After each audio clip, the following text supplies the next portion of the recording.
Bienvenidos y bienvenidas a este canal Diego en la Lucha, hoy con un invitado especial directo desde México. ¿Cómo andás, José Manuel Fuentes? Él es comunicador y analista político. No se pierdan de esta entrevista, ¿eh? No, claro que sí, no se la pueden perder. La verdad, muchísimas gracias por la invitación, estimado Diego. Estoy pues súper contento. Sabes que yo aprecio mucho a la Argentina y les mando un abrazo desde México. Bueno, realmente te agradezco mucho por tu tiempo. Ya hemos tenido oportunidad de charlar en otras oportunidades en el canal YouTube acá de José Manuel, que se llama De Buenas Fuentes, el canal YouTube. Así Bueno, que en la descripción va a estar, vayan y suscríbanse al canal de José Manuel. Bueno, de una, vamos de lleno, como decimos en Argentina, al tema. Vos estuviste en la marcha de AMLO, una marcha multitudinaria histórica, más de 1 millón de personas. ¿Cómo está el clima político en México? Y háblame de la reacción de la oposición ante esta marcha que vas a describirles a la gente. Contanos. no, pues en primer lugar, pues estamos súper contentos porque ayer fue una marcha del pueblo mexicano, fue una marcha para festejar los 4 años de transformación, porque es la primera vez que en México tenemos un gobierno de izquierda, es la primera vez que nos incrustamos en la segunda marea rosa, con los gobiernos progresistas en América Latina. Es un fenómeno espectacular. Andrés Manuel López Obrador llegó a la presidencia con el 53% de la votación, algo que nunca se había visto en la historia moderna de México. Los presidentes no llegaban con esa fuerza popular y ahorita el presidente López Obrador es el segundo líder más popular a nivel mundial.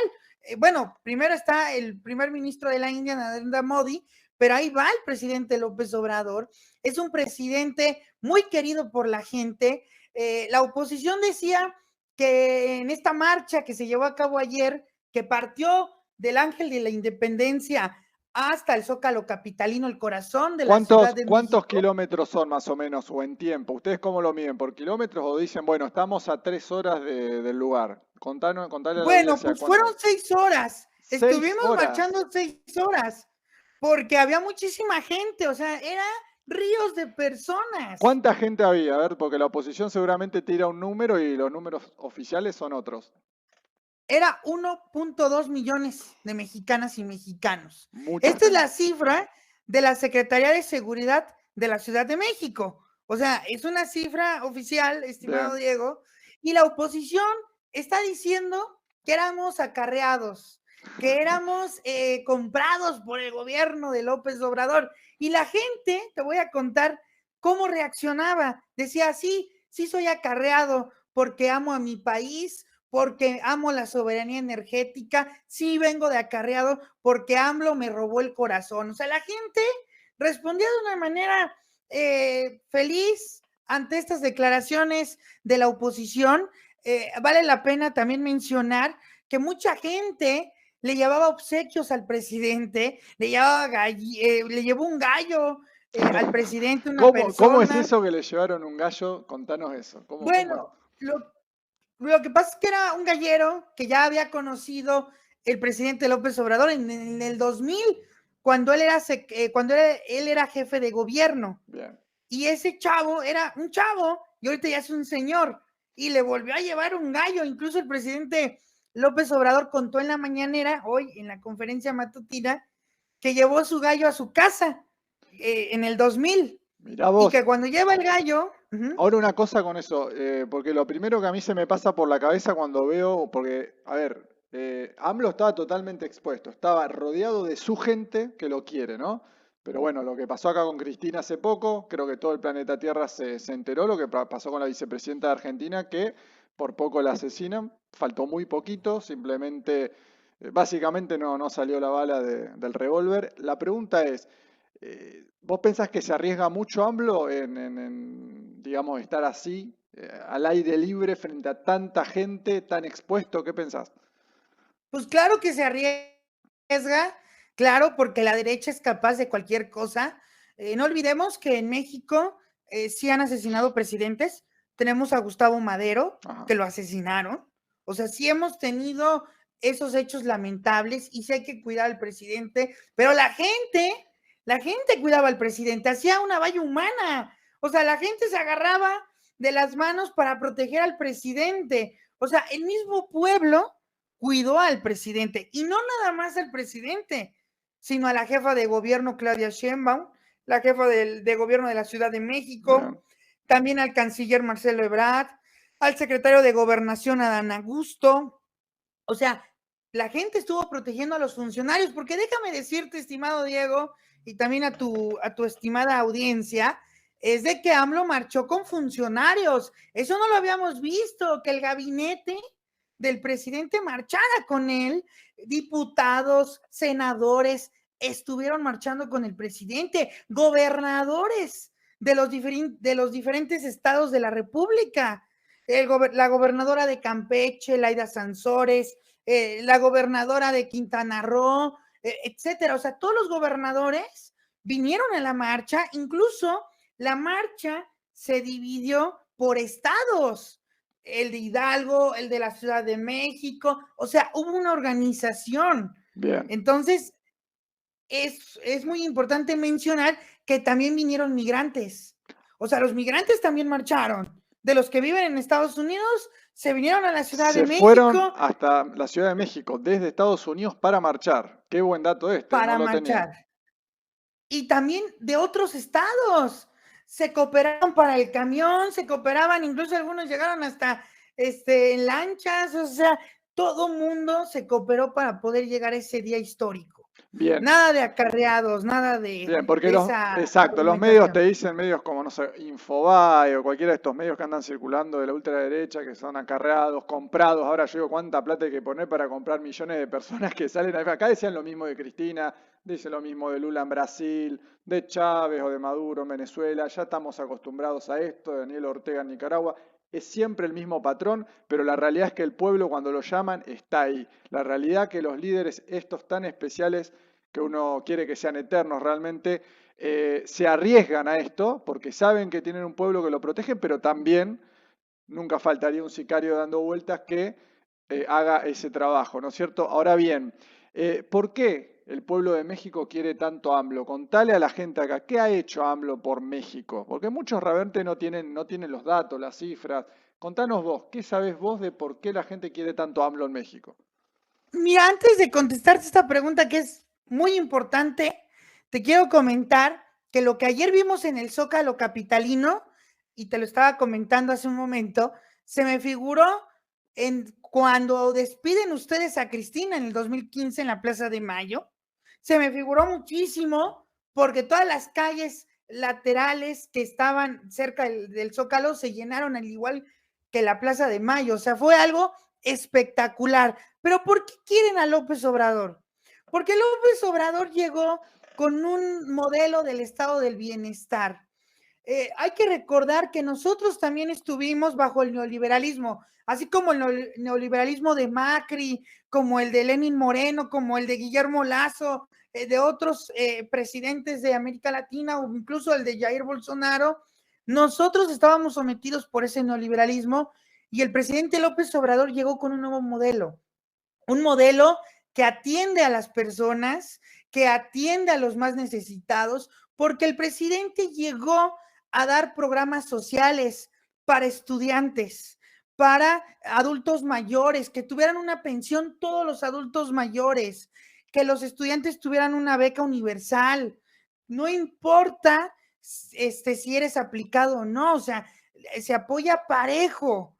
Además, también está el programa Sembrando Vida y también está otros programas que apoyan al campo. El próximo año se les va a dar fertilizantes a los campesinos mexicanos para buscar la soberanía alimentaria. También se está apoyando con la soberanía energética, se está recuperando Pemex, así como Cristina recuperó yacimientos petrolíferos fiscales, YPF, el presidente López Obrador está rescatando a Pemex y también la Comisión Federal de Electricidad, porque, estimado Diego, Felipe Calderón, un expresidente panista de la oposición, estuvo destruyendo a la Comisión Federal de Electricidad. Enrique Peña Nieto privatiza nuestro petróleo, privatiza a Pemex con la reforma energética del 2013, otro neoliberal, Enrique Peña Nieto.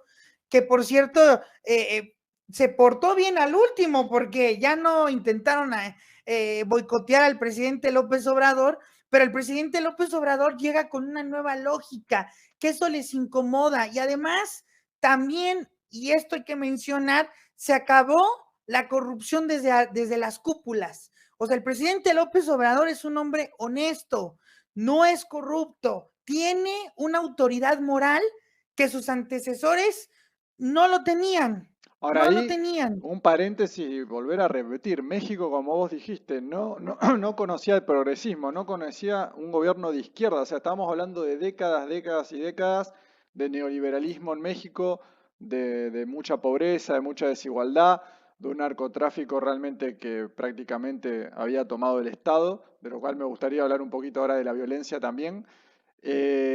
Digamos, la gente tampoco puede pretender que un gobernante en un solo mandato termine con todo lo que viene haciendo la oligarquía mexicana, la derecha, ¿por qué no decir eh, Estados Unidos, ¿sí? Que siempre está metida la embajada estadounidense en todas estas cosas? ¿Vos qué pensás? ¿Que necesitaría otro mandato AMLO o por lo menos alguien de su riñón que continúe 6 años más? ¿Y durante cuántos años más se necesitaría, según tu criterio, para que México mejore? Porque estamos hablando de procesos que quizá tienen que durar 20, 30, 40, 50 años seguidos para decir, bueno, al fin, ya somos un país absolutamente nivelado en todas las instancias, no hay pobreza, hay pleno empleo, estamos súper industrializados, somos muy competitivos a nivel mundial. Bueno, para eso se necesitan décadas, ¿no es cierto? Decime vos qué pensás de Claro, esto. se necesita mucho tiempo. O sea, el presidente López Obrador está optando con acabar desde la raíz el problema y no es fácil. La oposición dice y se burla del presidente de que esté dando becas, que esté dando programas sociales. Dicen que es tirar y regalar el dinero y no lo entienden. No es regalar el dinero, es regresar parte de lo que le quitaron a las personas, a los más humildes de la patria. Se les está regresando lo que se les robó durante décadas. Eso es lo que está haciendo López Obrador. Está atacando desde la raíz el problema, porque el problema lleva muchísimos años. Ahorita mencionabas el tema de la seguridad. Es un problema muy añejo que no se puede resolver con una guerra como lo hizo Felipe Calderón, una guerra contra el narcotráfico. Se tiene que hacer desde una perspectiva social. Los jóvenes, los jóvenes fueron abandonados en México. Los jóvenes fueron catalogados como ninis, los que ya no podían estudiar ni trabajar. Les decían ninis porque ni estudiaban ni trabajaban. Los etiquetaban de una manera injusta. Entonces, necesitamos rescatar a la juventud porque desgraciadamente ellos pues son víctimas del narcotráfico, que los pueden jalar para que sean parte de los elementos del narcotráfico. Entonces es importante que los jóvenes estudien. También están las becas que se les da a los jóvenes para que puedan trabajar en empresas. Esta beca se llama Jóvenes Construyendo el Futuro. Y esa beca sirve muchísimo para que la juventud no se vaya a las filas de estos grupos del crimen organizado. Bien. También se está rescatando el campo para que la gente no se vaya a otro estado o a otro país. O sea, se están acabando o se está tratando de acabar con los problemas desde la raíz. Y esto tarda muchísimo. Ahora, muchos de nosotros, y yo me incluyo, a mí me gustaría que se reeligiera AMLO, que se pudiera reelegir, pero desgraciadamente hay dos factores que nos lo impiden. Bueno, serían tres. Uno, él no quiere. Ayer lo dijo en su discurso en el Zócalo Capitalino. Él dijo que él es Gustavo Madero, que él no quiere reelección. Sufragio efectivo, no reelección. Él no quiere reelegirse porque él es maderista. Y hay que recordar que en México los presidentes se reelegían. Antonio López de Santana se reeligió 11 veces. Porfirio Díaz duró 30 años más en el poder. Entonces, venimos de una historia de mucha reelección y ya cuando se crea la Constitución de 1917, se prohíbe la reelección. Entonces, la Constitución no te lo permite. Y ahorita creo que no es el momento para poder cambiar la Constitución. no tenemos el Congreso, No está el no tenemos Congreso. la mayoría, Ajá, no la bien. tenemos. Morena no la tiene, entonces no se puede reelegir, pero sí podemos escoger a alguien que continúe. Y creo, estimado Diego, que ya estamos en una etapa como la que ustedes estuvieron en 2015. Ya vamos a llegar a esa etapa, porque ustedes ya vivieron el gobierno de izquierda, nosotros también. Colombia está iniciando la etapa de México, como empezó en 2018. O sea, Colombia va Exacto. detrás de nosotros, pero nosotros ya tenemos que voltear a verlos a ustedes. ¿Qué pasó con Cristina? ¿Por qué no ganó el candidato de Cristina? Hay que reflexionar en México. ¿Qué pasó con el candidato de Cristina en 2015? ¿Por qué gana Mauricio Macri? También tenemos que ver cómo Lenin Moreno traicionó a Rafael Correa. ¿Y por qué? Porque si nosotros escogemos un candidato que traiciona a López Obrador, pues vamos a vivir el escenario de Ecuador. Ricardo Monreal, el senador Ricardo Monreal, es un Lenin Moreno, Vos no fíjate es que ahí, aliado de AMLO. discúlpame que te interrumpa, José, pero justamente dijiste dos cosas. Por un lado, en Argentina, ¿por qué en ese momento Scioli no fue electo, que era el candidato de Cristina?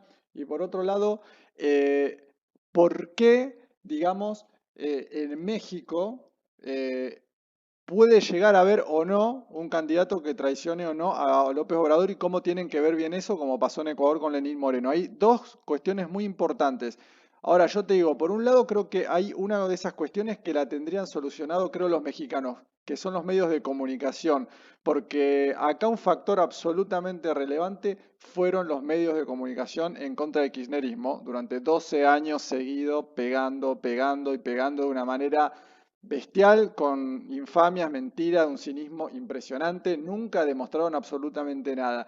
Y hoy en día incluso, digamos, simpatizantes de la izquierda a nivel regional, cuando por incluso ven a Cristina, dicen, esa es la corrupta. Fíjate vos, ha entrado tanto este mensaje de Cristina la corrupta, que no entienden que justamente la atacan porque justamente fue en contra del poder real. Bueno, en México AMLO tiene una estrategia espectacular a través de las redes sociales.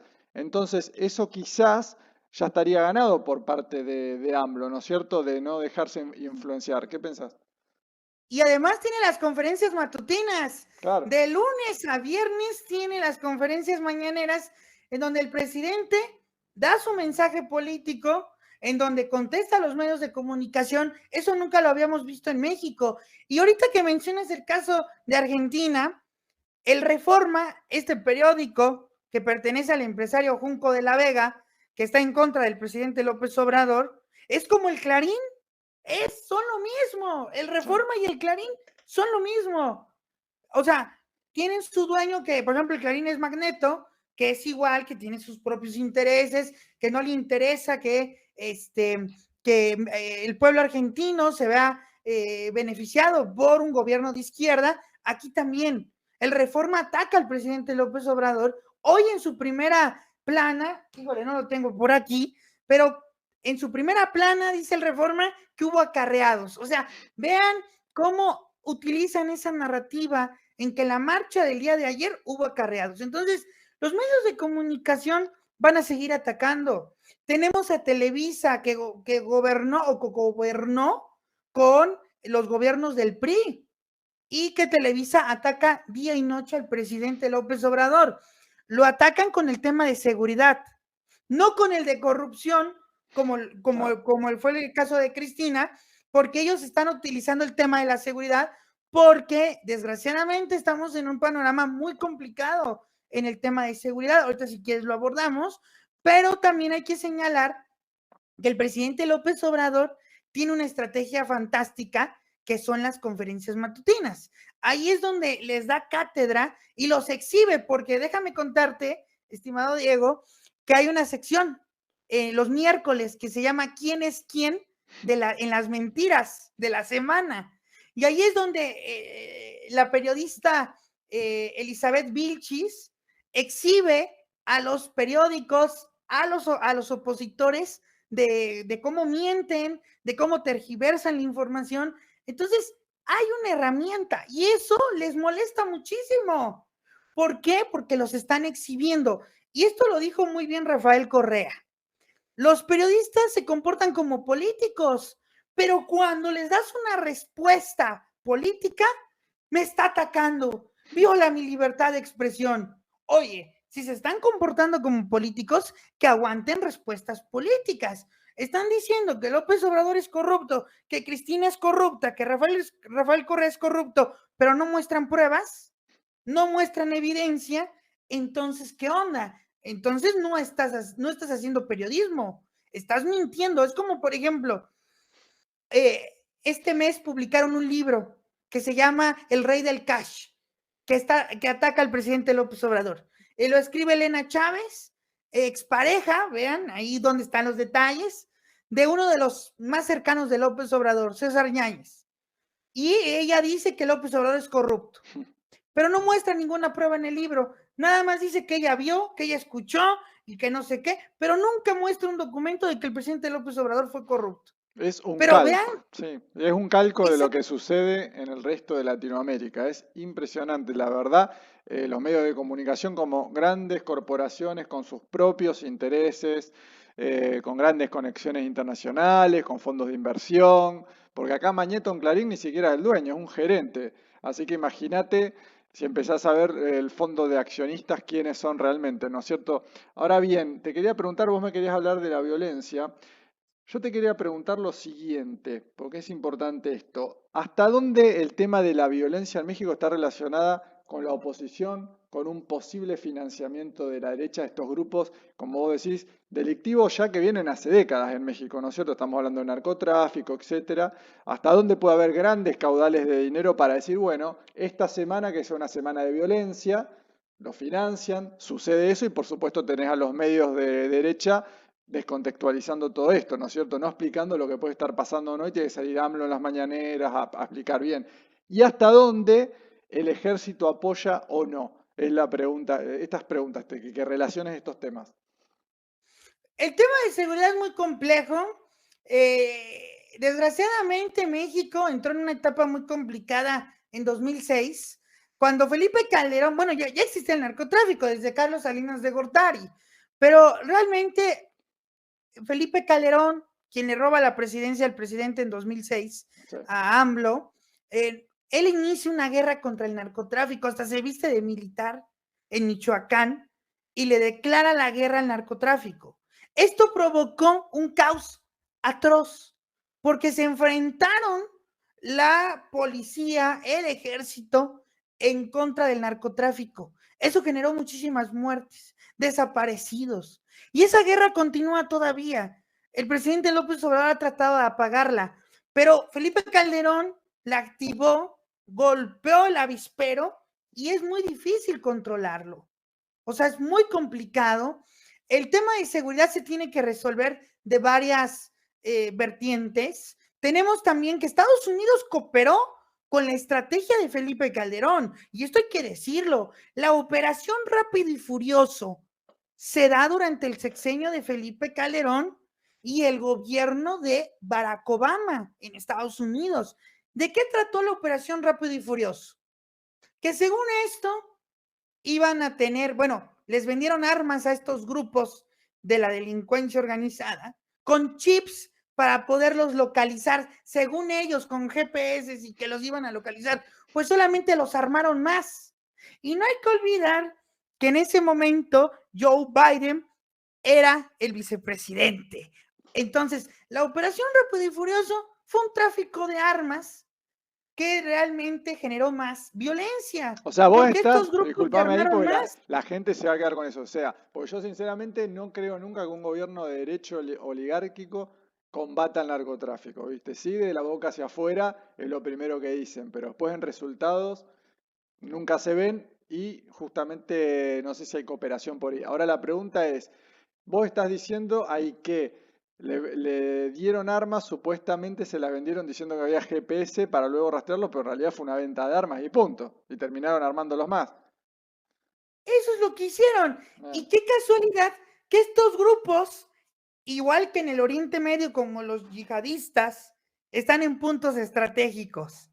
Están en donde hay recursos naturales, en donde hay petróleo, en donde hay gas, en donde hay litio.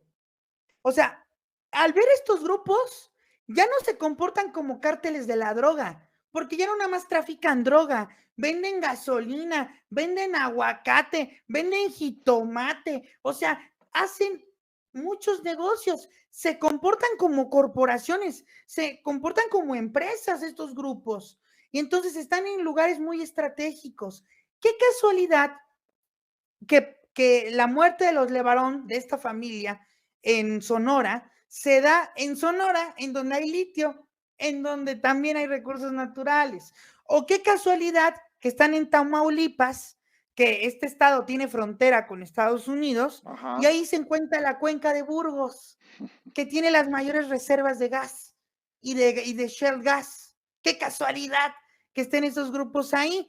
Y también en las zonas costeras, en el Golfo de México, en donde están las mayores reservas de petróleo de México. O sea, qué casualidad. Y acuérdate que antes de que llegase el presidente López Obrador, se robaban los combustibles de Pemex en buques, se los robaban. O sea, había el guachicoleo, así se le conoce en México, que se robaban la gasolina, se robaban los combustibles y el mismo Pemex se los estaba robando. O sea, era una corrupción atroz en los gobiernos neoliberales. Entonces, el presidente López Obrador con una política diferente, que es atender las cosas desde la raíz. ¿Qué pasó? Los jóvenes, como te lo estaba mencionando, fueron descuidados. También las mamás se tenían que ir de la casa o se tienen que ir porque tienen que trabajar. Entonces dejan al hijo y entonces el hijo sale a la calle y entonces se une con gente que no le conviene y eso es un problema. Entonces, ¿qué está haciendo el gobierno?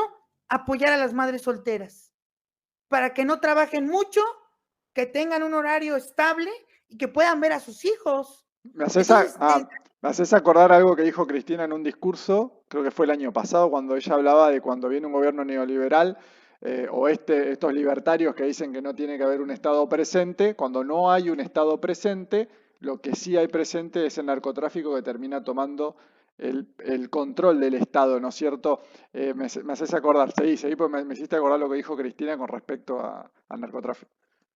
no, y es que tiene toda la razón, o sea, necesitamos un estado del bienestar, un estado que también esté involucrado, porque necesitamos educación. Los jóvenes necesitan ser educados, tener una preparación. No podemos olvidar que eso es parte para poder acabar con la violencia. Ahora, el estado más importante es la familia. Y el núcleo familiar estuvo destruido en la época neoliberal en México. Entonces, ¿por qué? Porque el papá se iba, porque la mamá también se iba y el hijo se quedaba solo o vivía con la abuelita o con el abuelo, etcétera. Ese problema lo hemos visto en América Latina. Ahora también no hay oportunidades para los jóvenes. ¿Por qué? Pues porque no hay empleo y entonces se les hace más fácil robar, traficar, irse con el crimen. O sea, ese problema se debe de acabar con un estado del bienestar. Porque si la gente tiene su carrito, tiene su casa y todo eso, eso se llama desarrollo humano, un desarrollo social.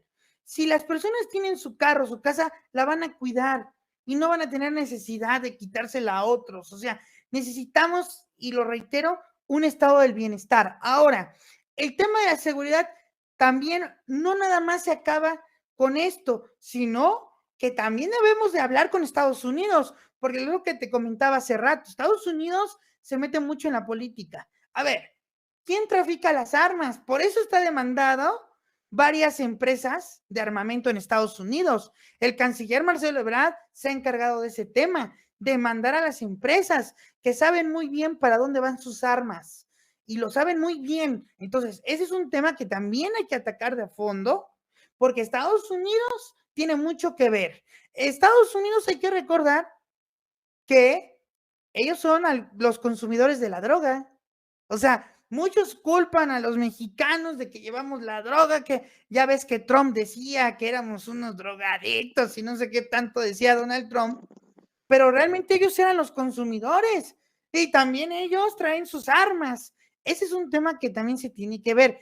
Y como tú sabrás, estimado Diego, Estados Unidos trajo su política de antidrogas, ¿no? A través de sus agencias intervencionistas como la DEA, como el FBI, que están interviniendo en México. Y no hay que olvidar que Estados Unidos siempre, qué casualidad que cuando hay un gobierno de izquierda en América Latina, es necesario acabar con el narcotráfico porque es un estado fallido. O sea, Exacto. utilizan mucho ese concepto, ¿no? Es un estado fallido. Y empiezan a utilizar conceptos como terroristas. Donald Trump quiso catalogar a los grupos de la delincuencia en México como terroristas. ¿Por qué? Porque se quería meter a México, a invadirlo, para decir, es que nosotros tenemos una guerra contra el terrorismo. Y si catalogamos estos grupos como terroristas, podemos meternos. Y eso es lo que han querido hacer en Venezuela. Eso es lo que han querido hacer en otros países de América Latina. Y México lo quieren hacer. ¿Por qué? Porque tienen intereses en nuestros recursos todavía. Tenemos muchísimos recursos. Tenemos petróleo, tenemos gas, tenemos litio, tenemos cobre, tenemos plata, somos el primer productor a nivel mundial de plata, o sea, tenemos muchísimos recursos que Estados Unidos no los quiere dejar y le incomoda al gobierno de izquierda de López Obrador. El presidente López Obrador no va a salir a decir que Biden no lo quiere, pero Biden no le tiene mucho cariño a López Obrador porque Biden estuvo acostumbrado a tener a marionetas como Felipe Calderón, como a Peña Nieto, como a Vicente Fox, igual cuando tuvieron a Macri, o sea, o también cuando tuvieron a Carlos Menem, bueno, ahí ya es otro tema de Carlos Menem, Sí. pero ellos se sienten cómodos, o bueno, con Fernando de la Rúa, por ejemplo. No, no, totalmente, todos marionetas del imperialismo estadounidense. Ahora, fíjate cuando hablabas de la droga de Estados Unidos, de cómo terminan armando a los carteles. Bueno, ¿te acordás en Afganistán, cuando se retira Estados Unidos, casualmente se retiró muy precipitadamente y dejaron un montón de armas para los terroristas, ¿no es cierto? Para los famosos terroristas, supuestamente porque, bueno, no sé, se olvidaron las armas, estaban apurados, pero casualmente los talibanes llegan, toman el poder y encima armados, ¿no es cierto? Ahora, qué conveniente para Estados Unidos en ese momento dejar terroristas armados, poniendo un poquito de picante a toda la zona, ¿no es cierto? Porque evidentemente ya se estaba preparando para lo que se venía más adelante también en Ucrania. Decime qué pensás de todo esto. Claro, no, y claro, porque hay que recordar que Estados Unidos invade Afganistán para sacar a los talibanes y resulta que los talibanes ganan y se quedan. O sea, ¿en dónde está la lógica de la guerra contra el terrorismo? Lo que pasa es que tanto como la guerra contra el terrorismo como la guerra contra las drogas es una guerra geopolítica territorial por los recursos naturales de los países. Afganistán tiene litio, tiene reservas de litio y es un puente natural por toda Asia Central. O sea, por algo se vienen ahí. También en México están metidos, porque México es un puente natural a Estados Unidos. Es la línea roja de Estados Unidos. México es la línea roja. El Golfo de México es su línea roja, porque ahí se encuentran las mayores reservas de petróleo. Por eso desapareció misteriosamente una isla que teníamos ahí, que definía todas nuestras reservas de petróleo, la isla Bermeja, que desapareció de la nada ahí. Estaba muy cerca de la península de Yucatán y Ajá. esa isla desapareció de la nada. O sea, vean qué intereses tiene Estados Unidos. Ahora, nosotros, América Latina, pues somos muy atractivos para ellos, al igual que el Oriente Medio. Y no sé si estés de acuerdo conmigo, estimado Diego, pero América Latina y el Oriente Medio se parecen mucho. Quizás pues no hablamos árabe, pero hemos sido explotados por Estados Unidos, por tener petróleo, por tener productos que ellos necesitan. Por ejemplo, somos ricos en limón, somos ricos en aguacate, o sea, tenemos una gran diversidad de recursos que ellos no tienen. Sin duda. Ellos tienen, por ejemplo, ellos tienen verduras con químicos y con muchas cosas, tienen McDonald's, tienen pollo Kentucky, y nosotros no, nosotros tenemos campo. Argentina tiene campo, tiene carne, nosotros tenemos maíz, somos el país del maíz y estábamos comprando maíz a Estados Unidos. Sí, una locura, O una sea, locura. el Sí, sí, sí, sí. amarillo, Sí, sí, una estamos locura. comprando el amarillo, que es súper dañino para la salud.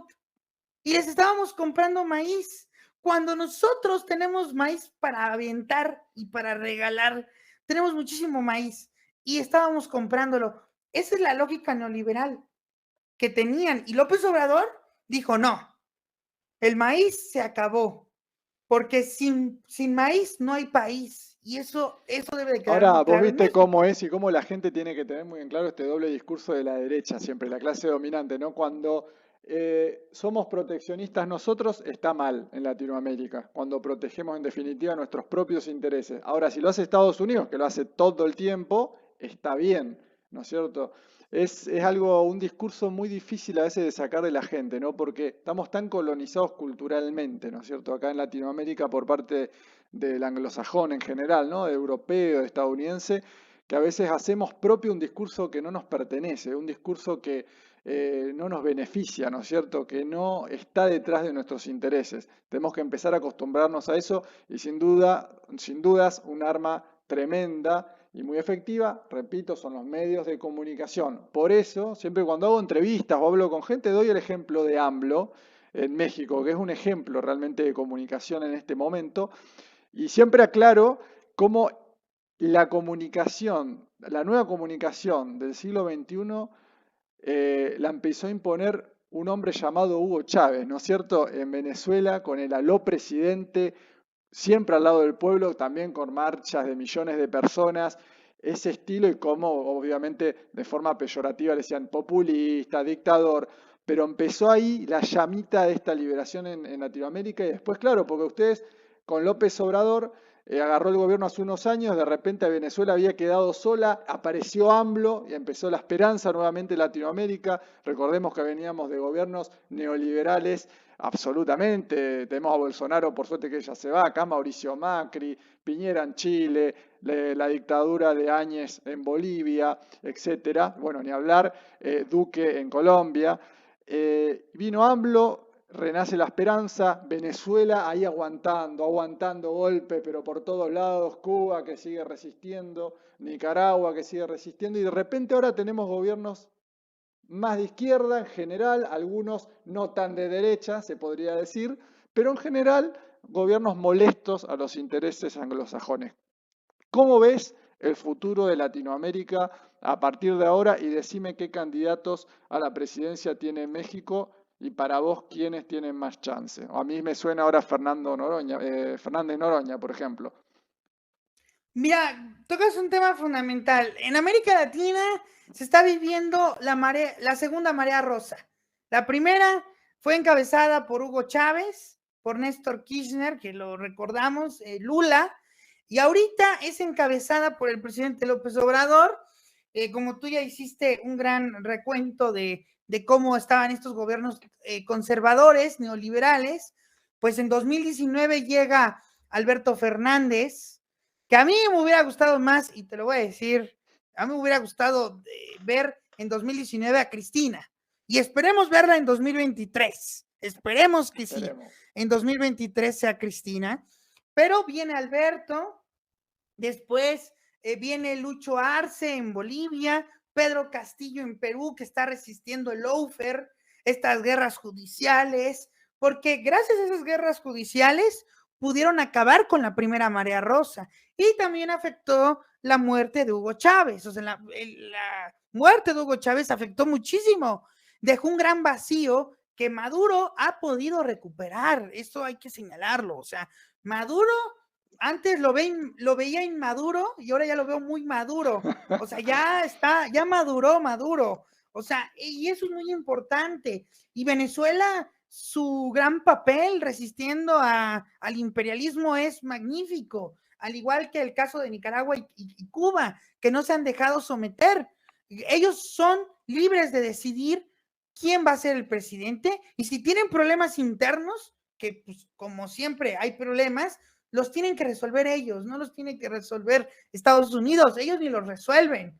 Vean todo el caos que dejó en Panamá cuando invadieron Panamá, o sea, etcétera. O sea, Estados Unidos no le interesa realmente la libertad de los pueblos. Lo que les interesa es los recursos naturales, el petróleo en Venezuela, les interesa muchísimo. Entonces, en México, pues ahorita se está encabezando la marea rosa con otros liderazgos como Pedro Castillo, Gustavo Petro en Colombia, que también era otro fundamental. Sí.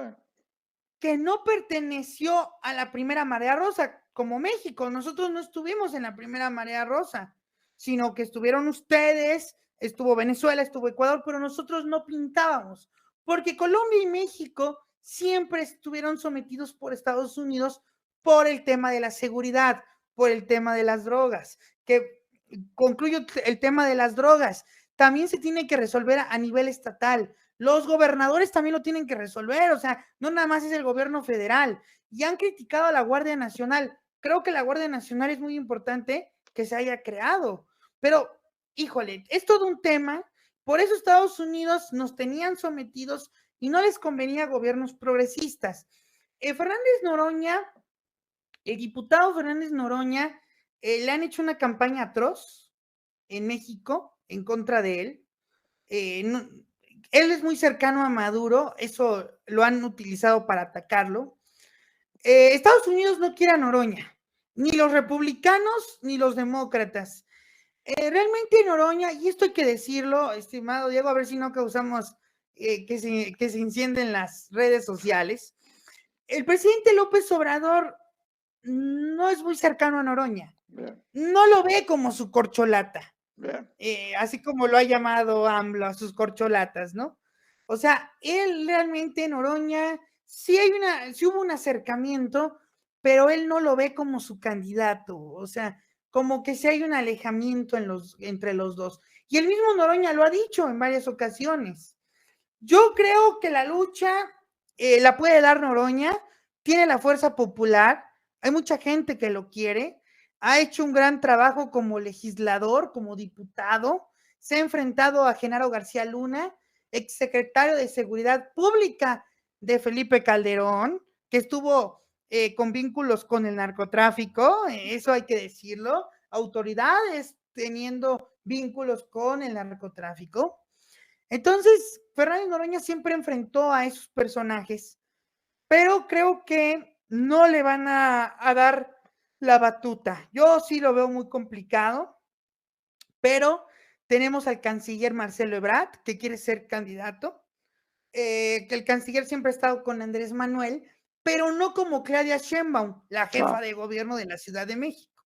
Sí, Ella sabía siempre que estuvo ellos con dos son los Andrés. que más, los nombres que más están evaluando ahí, ¿no? Los veo siempre en las redes esos nombres. Shellman y. Y también está el secretario de Gobernación, Adán Augusto, Ajá. que también ya está pintando, tabasqueño, Ahora ahí estuvo con como, López ahora la Obrador. pregunta te hago ahí porque desconozco. ¿Serían internas? ¿Van a internas para decidir el pueblo decide quién va? ¿Va a ser a dedo diciendo va este? Entre ellos, digamos, negocian y dice, bueno, López Obrador dice vas vos. Entre ellos dicen, bueno, sí, está bien, estoy de acuerdo y va un solo candidato. O hay internas dentro, no sé, de Morena. Es decir, bueno, hay 5 y el pueblo elige en las internas, por ejemplo. ¿Cómo sería ahí en Bueno, ese? en las internas realmente nada más se elige la militancia Ajá, a ok, través de encuestas. ok, O sea, se hacen encuestas y los militantes de Morena escogen al candidato. Así se manejan. No hay elecciones, bien, sino a través de encuestas. Y bien. el que sea más votado o que gane las encuestas, gana la candidatura. Ok, Antes, en gobiernos anteriores, sobre todo con el Partido Revolucionario Institucional, que es el que gobernó muchísimos años en México, el PRI, era el dedazo. El dedazo el era dedazo. de, va el secretario de Gobernación y todo el PRI se alinea al Bien, candidato. En esta ocasión va a ser a través de encuestas. No hay elecciones como en Argentina, las primarias, no las paso. las paso. No hay en México. En Bien. México no hay ese sistema. Ahora, En México, suponete que, bueno, hay elecciones, gana Ebrard, vamos a suponer, vamos a hacer hipótesis, ¿Cómo lo ves a AMLO? Muy activo en las redes sociales, tratando de marcar el camino un poquito y siempre estando en contacto con la gente, manteniendo el poder, porque uno no puede ser gobernante, pero puede tener mucho poder igual, lo cual no está mal, esto es política y AMLO se lo ha ganado también. ¿Lo ves muy activo o lo ves simplemente yéndose a su casa y tratando de no aparecer públicamente? Si tuvieras que... Pues López Obrador ya lo dijo en una conferencia matutina, él Ajá. dijo, yo me voy, perdón por la palabra que voy a decir, pero así se llama su rancho. Dice, yo terminando el 2024 me voy a la chingada. Así lo dijo. Y dijo, no voy a dar entrevistas, no voy a salir, no voy a ir a ceremonias, no voy a reunirme con políticos. Si mis hijos me quieran hablar de política, los voy a sacar de las greñas de mi casa. O sea, no quiere actuar en la política. Eso es lo que dice. Bien. No sabemos si las cosas cambian porque a veces dices, bueno, me retiro de la política y si es necesario que vuelva, pues hay que volver. O sea, creo que el presidente López Obrador ya está muy cansado. Eso hay que decirlo. Es un presidente que ha trabajado día y noche, trabaja de lunes a domingo, se Bien. va de gira por toda la República, tiene las reuniones de seguridad desde las 6 de la mañana hasta las 7 y luego la conferencia matutina que duran como 3 horas. O sea, es un presidente que trabaja muchísimo. Entonces yo creo que sí quiere descansar. Esperemos que esté activo, pero creo, estimado Diego, y esto me gustaría reflexionarlo contigo, es de que necesitamos aprender a vivir sin López Obrador. Necesitamos López Obradorismo sin Andrés Manuel. Necesitamos ya hacerlo, porque si no, pues vamos a estar como en Ecuador. No puede vivir el correísmo sin Correa. O sea, necesitamos Eh, hacer el López Obradorismo sin Andrés, como ya lo hizo el chavismo sin Chávez. Ahí está Maduro, ahí está Diosdado Cabello, o sea, ya hay bases. sí. En Cuba igual, ya no está Fidel, pero en México, y yo creo, y a ver si no me regañas, pero en Argentina, pues tampoco hay kirchnerismo sin Cristina. Exacto, y bueno, en Brasil tuvo que ganar Lula ahora su tercer mandato, ¿no? ¿Qué problema esto? Necesitamos caudillo, por lo menos en Argentina, evidentemente, un Perón, General Perón, en su momento, estamos hablando de 1800, a mediados de 1800 estaba Rosas, Juan Manuel de Rosas, necesitamos caudillos. Este pueblo evidentemente los necesita. Cuando vos decías, bueno, que la muerte de Chávez fue un golpe muy duro para Latinoamérica, recordemos, primero murió Néstor, y después muere Chávez. Fue terrible para Latinoamérica esto, realmente porque claramente a Cristina se le hizo, si bien es una mujer, una estadista, se le hizo también difícil por ser mujer, es una realidad. Sí. Néstor, digamos, bueno, se complementaban muy bien juntos, eso es una realidad. Ahora es muy difícil, es como decís vos, acá sin Cristina, yo la veo a ella realmente postulándose. Es muy difícil, no tenemos quien la reemplace. Y es muy preocupante, porque la derecha vive en todos lados, la derecha vive en un banquero, la derecha vive en cualquier oligarca dueño de O los Patricia campos, Burbich. en cualquiera de ellos, o Javier Milei, como hablábamos antes, offline, resucitando ideas neoliberales, ni más ni menos, que ya se aplicaron, que ya fracasaron, diciendo discursos absolutamente vacíos, sin fundamento alguno, ni siquiera fundamento de los propios libros de la economía clásica, donde ahora ya hoy en día los estados mixtos es lo que más ha funcionado en el mundo, digo estados mixtos, las economías mixtas, un estado presente, también obviamente con la participación de privados, pero sin embargo esos discursos que más que nada por las formas llegan a la gente, ¿no? Inculcando mucho odio, son los que están llegando a parte de la población. Bien, allá en México tenemos también un Javier Milei. Claro, claro, ya están llegando los libertarios. Esas ideas locas como la de Javier Milei de desaparecer el Banco Central, que él va a llegar a destruirlo. Vean la tarugada que está diciendo este señor. También ya tenemos nuestros Javier Milei aquí. Incluso Javier Milei vino aquí a una cumbre conservadora que se llevó a cabo la semana pasada, que vino Javier Milei. Y tenemos una oposición, déjame platicarte un poquito de la oposición en México. La oposición en México está moralmente derrotada. Tenemos a un Claudio X González, que es un empresario, que está tratando de golpear al gobierno. Tenemos al Partido Acción Nacional, que por cierto ese partido nace, y ahorita que hablabas de Perón, nace en los tiempos de Lázaro Cárdenas, otro nacionalista, como Perón. Lázaro Cárdenas nacionalizó la industria petrolera y el PAN nace para evitar eso, el nacionalismo. Por eso nace el Partido Acción Nacional. El Partido Revolucionario Institucional, el PRI, que pierde el poder en el 2018, que gobernó muchísimos años junto con el PAN, pues también es de derecha, pero es una oposición moralmente derrotada. El Partido Acción Nacional no tiene narrativa, no tiene propuesta de nación. La propuesta es volver a lo mismo, volver al neoliberalismo, pero tenemos otra derecha que ya está saliendo a la luz, que es una derecha más radical, que trae una narrativa mejor construida que el PAN, la verdad, porque el PAN dice que vamos a ser Venezuela, y pues yo ya no veo cuándo somos Venezuela, Venezuela del Norte, ya llevamos 4 años esperando ser Venezuela. O sea, ese discurso tonto que trae la derecha mexicana, pero vemos a otra derecha que defiende la vida, y ahí tenemos al Javier Milei mexicano o al Trump mexicano, que es Eduardo Verástegui, perdón. Verástegui, este es un actor, vea lo que han tenido que sacar, es un actor, pero es un actor que actúa muy bien Un y que es Zelensky, el Zelensky mexicano.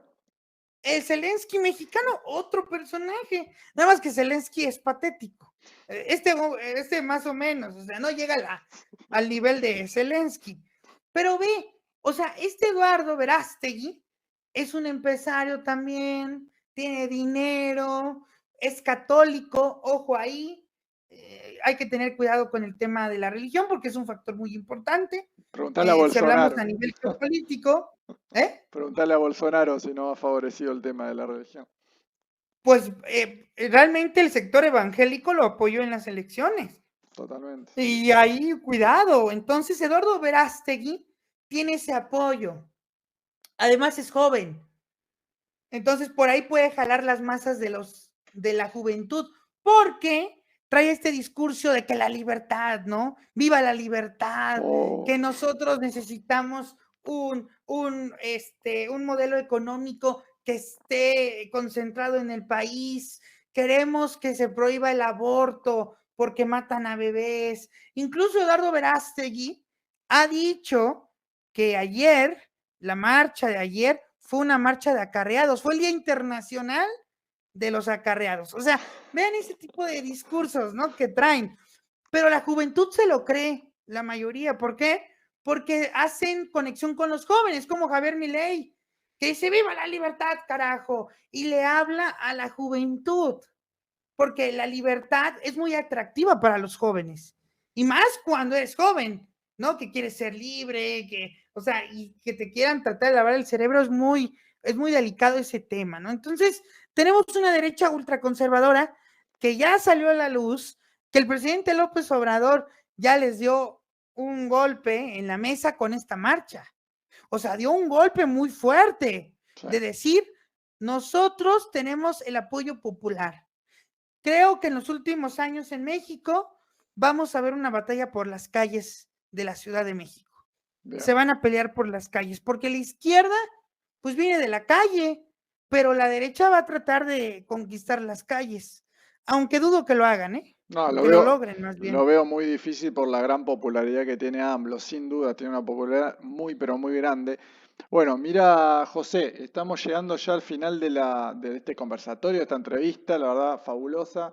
José es muy joven, le ha hecho preguntas en la mañanera a AMLO, la verdad que es un cuadro político con mucha proyección y realmente uno tiene esperanza en la juventud cuando ve estos cuadros políticos con 25 años.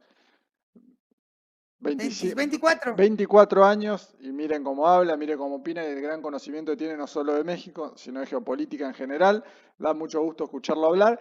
Y bueno, una reflexión de lo que quieras. El último, te doy un minuto. Una reflexión, algo que quieras decirle al público. Acordémonos que en la descripción va a estar el canal de José, así que vayan y suscríbanse. Pues muchísimas gracias, la verdad, por esta invitación. Estoy muy contento. de poder interactuar contigo porque yo creo que la unidad de América Latina se tiene que dar, la patria grande se tiene que construir, no podemos dejarnos someter por el imperialismo estadounidense ni por otro imperialismo, no importa de qué color sea, si tenga los ojos rasgados, no lo sé, o sea, ya vean mi referencia, o sea, nosotros debemos de ser libres, libres y soberanos, no debemos de permitir que nos sometan. Creo que hay que aprovechar este momento histórico en América Latina. No se va a volver a repetir. Tenemos que unir fuerzas, unirnos todos. En México tenemos grandes retos. Todavía faltan muchas cosas por hacer. El relevo generacional tiene una gran tarea para continuar con la cuarta transformación. Yo considero que la cuarta transformación no nada más se debe de quedar en México, sino en América Latina. Tenemos que hacer una transformación en América Latina, la revolución de las conciencias. Tenemos que llevar la revolución de las conciencias para poder ganar esta batalla contra los medios de comunicación. ¿Cómo se combaten las mentiras? Pues a través de la información, a través de decirle a la gente que lea, promover la lectura, promover también que se dé cuenta cómo los medios de comunicación mienten, las alternativas que hay, canales de YouTube como el tuyo, como el mío. O sea, tenemos una gran tarea los jóvenes. Igual tú también, eres parte también de esta lucha que tenemos en América Latina. Nos tenemos que unir en serio porque el enemigo es fuerte. No podemos subestimar a la derecha. La derecha tiene el poder económico. Como decía Rafael Correa, ganar elecciones en América Latina no es ganar el poder, los poderes ahí siguen. Incluso me acuerdo cuando la negra Bernarsi le preguntaba a Cristina que cómo se sentía con el poder, de haber tenido el poder, y Cristina dijo, es que nunca tuve el poder, ahí estuvo el poder atacándome, yo nada más tenía el control de la presidencia, pero es muy difícil tener el poder, porque el poder económico, el poder el poder eclesiástico, ahí están todavía, el poder mediático, o sea, no es fácil tener el poder en América Latina, o sea, ganar elecciones en América Latina no es tener el poder ahí sigue y eso hay que tenerlo claro. Por eso necesitamos apoyar a estos líderes populares, salir a las calles, manifestarnos, apoyarlos, seguir combatiendo la infodemia, las fake news a través de nuestras redes sociales. Tenemos que hacer una revolución pacífica a favor de nuestros pueblos. Bueno, espectacular, la verdad, totalmente de acuerdo con todas y cada una de las palabras aquí de José. Bueno, al que se quedó hasta casi una hora de entrevista, le agradecemos mucho a los que estuvieron viendo, activen la campana de notificaciones, denle pulgar arriba y por supuesto, José y yo vamos a leer los comentarios. Le mandamos un abrazo a todos. José, muchísimas gracias. Nos vemos. Claro que sí, un abrazo.